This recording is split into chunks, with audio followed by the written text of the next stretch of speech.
नमस्कार दोस्तों, वाणी हिंदी एकेडमी में आप सबका स्वागत है। आज मैं कुछ महत्वपूर्ण क्वेश्चन का प्रैक्टिस सेट लेके आई हूँ जो परीक्षा की दृष्टि से महत्वपूर्ण होंगे सभी क्वेश्चन। चलिए देखते हैं। क्वेश्चन नंबर 1, ज्योतिष विज्ञान के विचार्थ प्रस्तुत रामाज्ञा प्रश्न में कितने दोहे संकलित हैं? तुलसीदास जी की रचना रामाज्ञा प्रश्न में दोहे पूछे गए हैं। दोहों की संख्या कितनी है? ए 216, बी 69, सी 343 और डी 420। इसमें दोहों की संख्या 343 होगी। सी विकल्प सही होगा, 343। अगला क्वेश्चन देखिए, श्री संप्रदाय की स्थापना की रामानुजाचार्य ने, रामानुज ने, शंकराचार्य ने और डी माध्वाचार्य ने। इसमें ए विकल्प सही होगा। श्री संप्रदाय की स्थापना रामानुजाचार्य के द्वारा की गई है। ए विकल्प सही होगा। अगला क्वेश्चन देखिए, निम्बार्काचार्य ने जिस संप्रदाय की स्थापना की उसका नाम है द्वैतवाद, अद्वैतवाद, विशिष्टाद्वैतवाद, द्वैताद्वैतवाद। इसमें डी विकल्प सही होगा, द्वैताद्वैतवाद। निम्बार्काचार्य के संप्रदाय द्वैताद्वैतवाद संप्रदाय की स्थापना की। अगला क्वेश्चन देखिए, कुछ विद्वान गोस्वामी तुलसीदास की अवतरित रचना को कवितावली का ही एक भाग मानते हैं। रामाज्ञा प्रश्न, बी दोहावली, सी गीतावली और डी हनुमान बाहुक। इसमें डी विकल्प सही होगा, हनुमान बाहुक को कवितावली का ही एक भाग मानते हैं। अगला क्वेश्चन देखिए, ब्रज भाषा के कवित्व में रचित 7 कांडों में प्रस्तुत कथा काव्य का नाम है रामचरितमानस, रामाज्ञा प्रश्न, कवितावली और गीतावली। इसमें सी विकल्प सही होगा, कवितावली। कवितावली का काव्य रूप मुक्तक है, ब्रज भाषा में लिखी गई है और 7 कांड है इसमें। अगला क्वेश्चन देखिए, तुलसीदास की मुक्तक शैली में रचित किस रचना में 573 दोहे संकलित हैं? दोहावली में, बी गीतावली में, सी रामचरितमानस और डी विनय पत्रिका। इसमें ए विकल्प सही होगा, दोहावली में 573 दोहे संकलित है। दोहावली भी मुक्तक रचना है, ब्रजभाषा में लिखी गई है और दोहा सोरठा प्रयुक्त छंद है। इसमें दोहा और सोरठों में लिखी गई है। 573 दोहे संकलित है। अगला क्वेश्चन देखिए, भारतीय भक्ति संप्रदायों के इतिहास में रुद्र संप्रदाय के प्रवर्तक का से किसे प्राप्त है? छीत स्वामी को, विष्णु स्वामी को, रामानुज को और स्वामी हरिदास को। इसमें बी विकल्प सही होगा, रुद्र संप्रदाय के प्रवर्तक विष्णु स्वामी, बी विकल्प सही होगा। अगला क्वेश्चन देखिए, चैतन्य महाप्रभु को किस संप्रदाय का जनक कहा जाता है? श्री संप्रदाय का, वारकरी संप्रदाय का, रुद्र संप्रदाय का और गौड़ीय संप्रदाय का। इसमें डी विकल्प सही होगा, गौड़ीय संप्रदाय।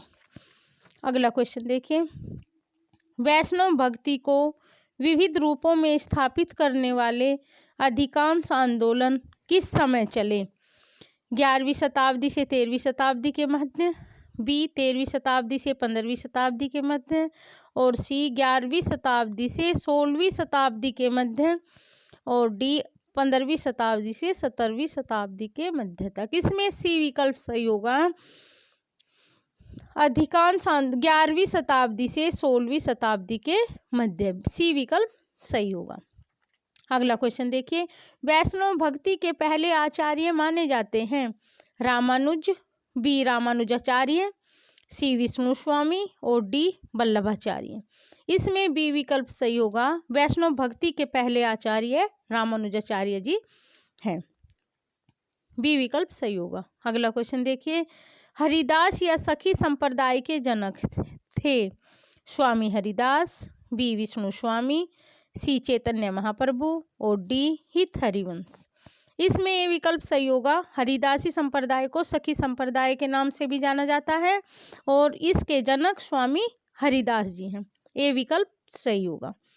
अगला क्वेश्चन देखिए, रामानुजाचार्य ने जिस संप्रदाय की स्थापना की वह था शुद्धाद्वैतवाद, विशिष्टाद्वैतवाद, द्वैताद्वैतवाद और द्वैतवाद। इसमें बी विकल्प सही होगा विशिष्टाद्वैतवाद। रामानुजाचार्य ने, वैष्णव भक्ति के पहले आचार्य रामानुजाचार्य ने जिस संप्रदाय की स्थापना की वह विशिष्टाद्वैतवाद था। बी विकल्प सही होगा। अगला क्वेश्चन देखिए, वैष्णव भक्ति के आचार्यों ने अपने अपने मतों की स्थापना के लिए किस भाषा का चयन किया? पाली का, प्राकृत भाषा, अपभ्रंश भाषा और डी संस्कृत भाषा का। इसमें डी विकल्प सही होगा, संस्कृत भाषा का चयन किया। अगला क्वेश्चन देखिए, अद्वैतवाद को प्रतिष्ठित करने वाले विद्वान थे हरिवंश, हरिदास, रामानुज और शंकराचार्य। इसमें डी विकल्प सही होगा, शंकराचार्य। अगला क्वेश्चन देखिए, दक्षिण भारत में सर्वप्रथम वैष्णव भक्ति के प्रचारक कौन थे? सूफी संत, आलवर भक्त, नाथपंथी, द्वैतवादी भक्त। द्वैतवादी भक्त। इसमें बी विकल्प सही होगा, आलवर भक्त थे। अगला क्वेश्चन देखिए, आचार्य श्री रंगनाथ मुनि ने भक्ति धारा से संबंधित किन भक्तों की वाणी तथा उनके पदों का संचयन किया?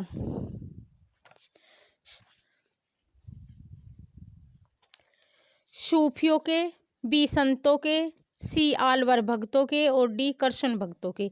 इसमें सी विकल्प सही होगा, आलवर भक्तों के। अगला क्वेश्चन देखिए, सिद्धांत पंचमात्रा किस भक्त कवि की प्रसिद्ध कृति है? रामानंद की, राघवानंद की, नंदास की और डी हरिदास की। इसमें बी विकल्प सही होगा, राघवानंद की। राघवानंद जी की प्रसिद्ध कृति है सिद्धांत पंचमात्रा। अगला क्वेश्चन देखिए, ऐसा कौन सा कवि है जिसके राम विष्णु का अवतार न होकर एक शक्तिशाली सम्राट अर्थात महापुरुष के रूप में वर्णित हैं? तुलसीदास का रामचरितमानस में, वाल्मीकि रामायण में, केशव रामचंद्रिका में और गुप्त साकेत में। इसमें बी विकल्प सही होगा, वाल्मीकि रामायण में। वाल्मीकि रामायण में राम विष्णु का अवतार न होकर एक शक्तिशाली सम्राट अर्थात महापुरुष के रूप में वर्णित हैं। बी विकल्प सही होगा। अगला क्वेश्चन देखिए, भक्तमाल और अष्टयाम ग्रंथों के लेखक हैं नाभादास, हरिदास, तुलसीदास और मंझन। इसमें ए विकल्प सही होगा, नाभादास के द्वारा भक्तमाल और अष्टयाम ग्रंथों की रचना की गई है। भक्तमाल में नाभादास ने 200 कवियों का जीवन परिचय दिया है और अष्टयाम में राम के आठों पैरों के का मतलब क्रियाकलाप का वर्णन किया है, आठों पैरों का वर्णन किया है। अगला क्वेश्चन देखिए, तुलसीदास की निम्न कृतियों की भाषा अवधी नहीं है। तुलसीदास ने अवधी और ब्रज भाषा में रचनाएं की हैं। इनकी कुछ रचनाएं ब्रज भाषा में है और कुछ अवधी में। ऐसी कौन सी रचना है जो अवधी में नहीं है, ब्रज भाषा में है? रामचरितमानस, दोहावली, रामचरितमानस और दोहावली। बी रामलला नेछु, पार्वती मंगल, जानकी मंगल, रामाज्ञापर्षण, कवितावली और गीतावली। कवितावली और गीतावली दोनों ही रचनाएं ब्रज भाषा में हैं। इसमें डी विकल्प सही होगा, कवितावली। अगला क्वेश्चन देखिए, 69 छंदों में रचित राम भक्त तुलसीदास की मुक्तक काव्य रचना है बरवे रामायण, जानकी मंगल, पार्वती मंगल और डी रामाज्ञापर्षण। इसमें ए विकल्प सही होगा, बरवे रामायण। बरवे नारायण मुक्तक रचना है और अवधी भाषा में लिखी है और बरवे छंद है और 69 छंदों में लिखी गई है। इसमें 7 कांड है। ए विकल्प सही होगा, बरवे रामायण। अगला क्वेश्चन देखिए, तुलसीदास की ऐसी प्रबंध रचना कौन सी है जिसके प्रत्येक कांड का आरंभ संस्कृत श्लोक के माध्यम से हुआ है? ए कवितावली, बी गीतावली, सी रामचरितमानस और डी रामाज्ञापर्सन। इसमें सी विकल्प सही होगा, रामचरितमानस। रामचरितमानस के प्रत्येक कांड का आरंभ संस्कृत श्लोकों के माध्यम से हुआ है। अगला क्वेश्चन देखिए, तुलसीदास ने राम कथा के बहाने शुभ अशुभ शुक्लों पर विचार किस रचना में किया है? रामाज्ञापर्सन, हनुमान बाहुक, बर्बे रामायण, विनय पत्रिका। इसमें ए विकल्प सही होगा, रामाज्ञापर्सन। रामाज्ञापर्सन में रामकथा के बहाने शुभ अशुभ शुक्लों पर विचार किया गया है। ए विकल्प सही होगा। अगला क्वेश्चन देखिए, तुलसीदास द्वारा 164 छंदों में रचे खंड काव्य का नाम है? जानकी मंगल, पार्वती मंगल, गीतावली और कवितावली। इसमें बी विकल्प सही होगा, पार्वती मंगल। पार्वती मंगल का काव्य प्रबंध रूप है, काव्य का प्रबंध है, अवधी भाषा में लिखा गया है। और मंगल हरि गीतिका छंदों का प्रयोग हुआ है और 164 छंदों में, इसमें 164 छंद है।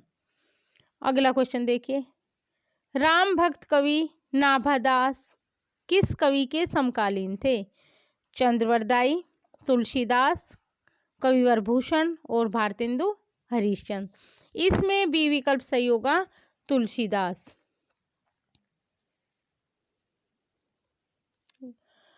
अगला क्वेश्चन देखिए, अपभ्रंश साहित्य का प्राचीनतम रूप निम्न साहित्य में मिलता है? सिद्ध साहित्य में, जैन साहित्य में, नाथ साहित्य में, सिद्ध और जैन साहित्य में।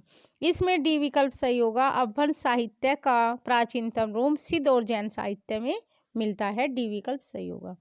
अगला क्वेश्चन देखिए, अपभ्रंश साहित्य के प्रसिद्ध लेखक सोम प्रभु सूरी की रचना का नाम है? कुमार पाल चरित, कुमार पाल प्रतिशोध, पाहुड़ दोहा, उपदेश रसायन। इसमें बी विकल्प सही होगा।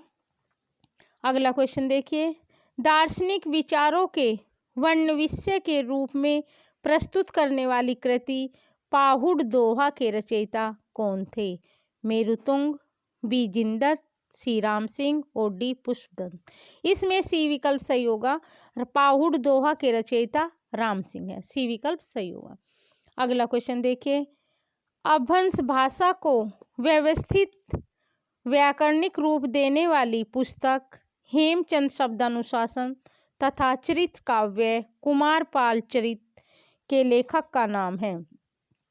राम सिंह, बी सरहप्पा, सी मेरुतुंग और डी हेमचंद। इसमें डी विकल्प सही होगा, हेमचंद। अगला क्वेश्चन देखिए, 63 महापुरुषों के जीवन की महत्वपूर्ण घटनाओं को विवेचित करने के लिए पुष्पदंत ने निम्न पुस्तक लिखी? छकुमारचर्यु, कोश ग्रंथ, महापुराण, जसरचर्यु। इसमें सी विकल्प सही होगा, महापुराण।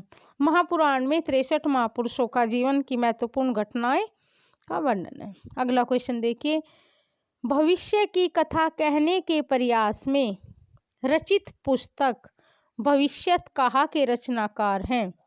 जिंदत सूरी, धनपाल, पुष्पदंत और स्वयंभू। इसमें बी विकल्प सही होगा, धनपाल। भविष्यत कहा के रचनाकार धनपाल जी हैं। ए बी विकल्प सही होगा। अगला क्वेश्चन देखिए, नखशिख वर्णन तथा षड ऋतु वर्णन के लिए प्रसिद्ध आदिकालीन अपभ्रंश भाषा का विरह कथा काव्य है?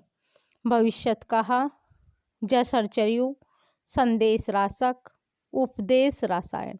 इसमें सी विकल्प सही होगा, संदेश रासक। संदेश रासक में नखशिख वर्णन है और षड ऋतु वर्णन के लिए प्रसिद्ध अपभ्रंश भाषा में रचित विरह कथा है, संदेश रासक। इसमें सी विकल्प सही होगा। विरह कथा का काव्य है संदेश रासक, अब्दुल रहमान द्वारा रचित। अगला क्वेश्चन देखिए, अपभ्रंश भाषा के प्रसिद्ध कवि अब्दुल रहमान रचित विरह कथा काव्य संदेश रासक की रचना काव्य के प्रस्तुत रूप में हुई है। मतलब इसका काव्य रूप क्या है? महाकाव्य, खंड काव्य, एकार्थ काव्य और मुक्तक काव्य। इसमें बी विकल्प सही होगा, खंड काव्य। अगला क्वेश्चन देखिए, अवहट भाषा में रचित केवल 80 पदों में लघु नृत्य गीति काव्य को अग्रांकित नाम से जाना जाता है? संदेश रसायन, उपदेश रसायन, महापुराण, योगसार। इसमें बी विकल्प सही होगा, उपदेश रसायन। उपदेश रसायन केवल 80 पदों में रचित है, लघु नृत्य गीति काव्य। अगला क्वेश्चन देखिए, उपदेश रसायन रास के रचनाकार थे? धनपाल, बी पुष्पदंत, सी जिंदत सूरी और डी अब्दुल रहमान। इसमें सी विकल्प सही होगा, जिंदत सूरी। अगला क्वेश्चन देखिए, हिंदी साहित्य के इतिहास में अधिकांश साहित्य इतिहासकारों द्वारा प्रस्तुत तथ्यों के आधार पर किस कवि को प्रथम कवि का गौरव प्राप्त है? सरहप्पा, डोमिप्पा,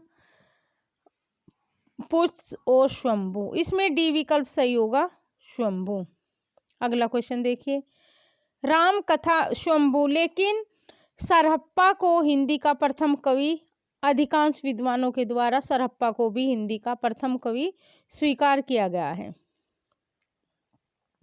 अगला क्वेश्चन देखिए, हिंदी साहित्य के इतिहास में अधिकांश साहित्य इतिहासकारों द्वारा प्रस्तुत तथ्यों के आधार पर किस कवि को प्रथम कवि का गौरव प्राप्त है? इस क्वेश्चन के आधार पर शंभु को, लेकिन हिंदी का ये साहित्यकारों के अकॉर्डिंग है, लेकिन हिंदी का सभी अन्य जैसे राहुल सांस्कृत्या, नगेंद्र आदि कवियों के द्वारा सर्वसहमति से सरहप्पा को हिंदी के प्रथम कवि स्वीकार किया गया है, और साहित्यकारों के द्वारा तो शंभु को।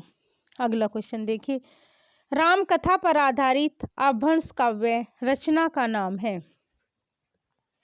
भक्तमाल, शंभु, पौंचर्यों और पंचामिचर्यों। इसमें सी विकल्प सही होगा, पौंचर्यों शंभु द्वारा रचित ये राम कथा पर आधारित है। अगला क्वेश्चन देखिए, अपभ्रंश भाषा में चरित काव्यों में प्रसिद्ध पौंचर्यों, पंचामिचर्यों और शिठ्ठनामिचर्यों के रचयिता हैं? पुष्प, शंभु, मुंज और भोज। इसमें बी विकल्प सही होगा, शंभु। शंभु की रचना है पौंचर्यों, पंचामिचर्यों और शिठ्ठनामिचर्यों, शंभु की रचना है, बी विकल्प सही होगा। अगला क्वेश्चन देखिए, अपभ्रंश साहित्य के आलोचकों ने काव्य विशिष्टताओं के आधार पर किस कवि को अपभ्रंश का व्यास की उपाधि से सम्मानित किया है? अपभ्रंश का व्यास किसे कहा जाता है? इसमें ए विकल्प सही होगा, पुष्पदंत को अपभ्रंश का व्यास कहा जाता है। अगला क्वेश्चन देखिए, कौन सा कवि था जिसकी रचनात्मक प्रतिभा ने उनके आलोचकों को यह कहने के लिए बाध्य किया था कि वह तो अपभ्रंश का वाल्मीकि है? शंभु, सरहप्पा, शालिभद्र सूरी और जिंदत सूरी। इसमें ए विकल्प सही होगा, शंभु। शंभु को अपभ्रंश का वाल्मीकि कहा जाता है और पुष्पदंत को अपभ्रंश का व्यास कहा जाता है। अगले क्वेश्चन देखिए, अधिकतर विद्वानों ने किस कवि को अपभ्रंश का तीसरा प्रमुख कवि की संज्ञा दी है? अपभ्रंश के कवि वाल्मीकि शंभु को और व्यास कालिदास को, व्यास पुष्पदंत को और अपभ्रंश का तीसरा प्रमुख कवि किसे माना गया है? शंभु को, पुष्पदंत को, जिंदत सूरी को और धनपाल को। इसमें डी विकल्प सही होगा, धनपाल को। ये अपभ्रंश भाषा के 3 महत्वपूर्ण कवि हैं, शंभु, पुष्पदंत और धनपाल। अगला क्वेश्चन देखिए, गणपति ठाकुर की कृति है भक्तमाल, भक्तरंगिनी, उपदेश रसायन रास और संदेश रासक। इसमें बी विकल्प सही होगा। गणपति ठाकुर की रचना है भक्तरंगिनी। अगला क्वेश्चन देखिए, प्रबंध चिंतामणि के लेखक का नाम है? ए राम सिंह, बी गणपति ठाकुर, सी मेरुतुंग और डी धनपाल। इसमें सी विकल्प सही होगा, मेरुतुंग। अगला क्वेश्चन देखिए, हिंदी काव्यधारा नामक पुस्तक के लेखक हैं? मेरुतुंग, बी जयचंद प्रकाश, सी राहुल सांस्कृत्यायन और डी विद्यापति। इसमें सी विकल्प सही होगा, राहुल सांस्कृत्यायन। अगला क्वेश्चन देखिए, मैथिल कोकिल जयदेव की उपाधि से विभूषित कवि विद्यापति की रचनाओं का लेखा जोखा प्रस्तुत करने वाली गुणानंद गोयल की पुस्तक का नाम है? विद्यापति की रचनाएं, विद्यापति का अमर काव्य, कवि विद्यापति और डी लोक गायक विद्यापति। इसमें बी विकल्प सही होगा, विद्यापति का अमर काव्य। बी विकल्प सही होगा। अगला क्वेश्चन देखिए, आदिकालीन लोक भाषा गायक विद्यापति ने किस भाषा में अपनी रचनाएं लिखी? मैथिली भाषा, अवहट भाषा, संस्कृत भाषा और उपयुक्त सभी में। इसमें डी विकल्प सही होगा, विद्यापति ने मैथिल में, अवहट में और संस्कृत भाषा में, तीनों भाषाएं में रचना की है। मैथिल भाषा में पदावली, अवहट भाषा में कीर्तिलता कीर्ति पताका और संस्कृत में भी इनकी कितनी ही रचनाएं हैं इन्होंने जो संस्कृत में लिखी हैं, इन्होंने तीनों। इसमें डी विकल्प सही होगा। अगला क्वेश्चन देखिए, अरबी फारसी के ज्ञाता होते हुए भी आम आदमी की भाषा को काव्य भाषा बनाकर पहेलियां बुझवाने वाले आदिकालीन कवि थे? अब्दुल खान खाना, विद्यापति, अमीर खुसरो और जयदेव। इसमें सी विकल्प सही होगा, अमीर खुसरो। अगला क्वेश्चन देखिए, अमीर खुसरो द्वारा रचित खालिक बारी के संपादक का नाम है? श्री राम शर्मा, बी राम सिंह, सी रामनाथ और डी रामशरण सिंह। इसमें ए विकल्प सही होगा, श्री राम शर्मा। अगला क्वेश्चन देखिए, कल्लोल कविकृत ढोला मारो दोहा किस शताब्दी की रचना है? 9वीं शताब्दी की, 10वीं की, 11वीं की कि 12वीं की? इसमें सी विकल्प सही होगा, 11वीं शताब्दी की रचना है। अगला क्वेश्चन देखिए, जयचंद प्रकाश के रचनाकार का नाम है? कल्लोल कवि, बी मधुर कवि, सी आशुंग कवि और डी भट्ट केदार कवि। इसमें डी विकल्प सही होगा, भट्ट केदार कवि। धन्यवाद दोस्तों। अगर आपको हमारा प्रैक्टिस सेट